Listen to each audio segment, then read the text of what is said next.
I'm Neil Henderson, Secretary of the Services Union. Hi everyone, I'm Jennifer Thomas, the Assistant Secretary. Just have a couple of minutes of your time today just to go through one of the key campaigns our union's running, which we're a part of the Not4Sale campaign. Now you might ask why we're involved in that. Well, many of our members are actually directly affected in terms of where they work. So we have members in the energy, ports and rail sectors that will be directly affected if our assets are privatised here in Queensland, which means at this point the government's indicated that they're going to lease those assets. And it has drastic outcomes for those members, but of course for us as Queenslanders, because we currently own those assets at the moment. So our members made the decision in those areas over 18 months ago to financially contribute to this campaign because they want to take their message out to our communities, the communities they deliver services to.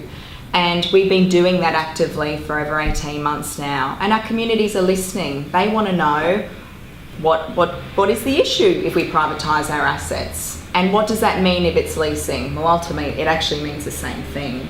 It does. Leasing it out makes no difference at all to members' employment or to the services delivered to the communities. It seems to me, when we look at what's happened with lease out arrangements elsewhere in Australia, that the outcomes have been just as dire as when the assets have been sold. So we look at South Australia as a great example. They leased out their electricity operations and have managed to achieve the third highest electricity prices in the world. Yeah, absolutely. Now, these are the facts that we're able to bring to our communities in delivering this campaign, because largely it can become quite confusing about what it means, but there are some key outcomes and they're the goals about what we're trying to do to communicate that before the next state election, because this will be a referendum on asset sales and our jobs ultimately, and we need to take that message out loud and clear. There are a key couple of things that affect us all. One of the key ones is about paying high bills, and that's really clear in the electricity industry. So some interesting stats, if I can go through just a couple of them, but 1 in 3 Australian households have missed out on paying an electricity bill in the past year. 60% of them said they couldn't afford it. Yes, well, there's no doubt electricity prices are expensive, and there's nothing in the proposal that the Newman government's put forward that will do anything to change that, it seems to me. Even a rebate for a few years isn't going to take the sting out of electricity prices in the long term. Yeah, absolutely. One of the other key things that when we've done our research and you look at our southern states is it's about service delivery. And we know if we have outages over weekends, about what type of disruption that can cause to our families. You know, certainly having small kids and what happens when the fridge goes off is like a nightmare, certainly in my household.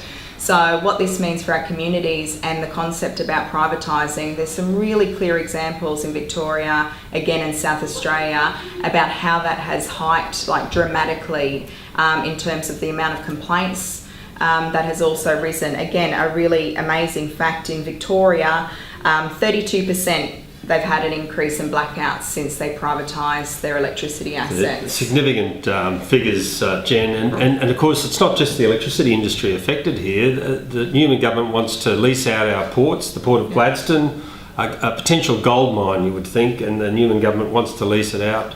The Port of Brisbane was a gold mine and it was leased out and 40% of the staff left.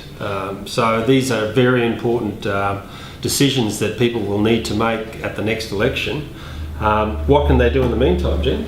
So the whole part about the campaign is about getting your participation. So as I said, it's about going out and talking to our communities. Well, we can't do that on our own. We need to ensure that we have all our members, our delegates, and those of you who are interested, who work in the delivery of these services, get on board with our campaign and get active in their communities. So we've been doing letterboxes, we've been doing rallies, we've been doing letters to the editor, street stalls. There's a whole range of things that you can get out to be able to talk to your local neighbours. You know, as I say, even still in our workplaces, the people you work with, to make sure our message is loud and clear, because we've got a deadline now, and the deadline's the state election. So it will start to ramp up in the coming months as we move to the state election. Where can members register to help out in the campaign? So we've got the website to go to. They can either go to our union's website, www.theservicesunion.com.au, or the Not4Sale website. And they're the best 2 points to start at.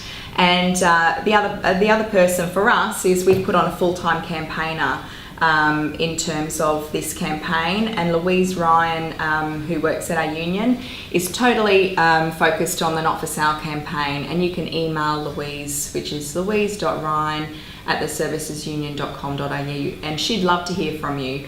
And that's the best thing you can do to support this campaign and the members who work in these industries. So thank you for your time, and we hope you get on board. We can't wait to hear from you.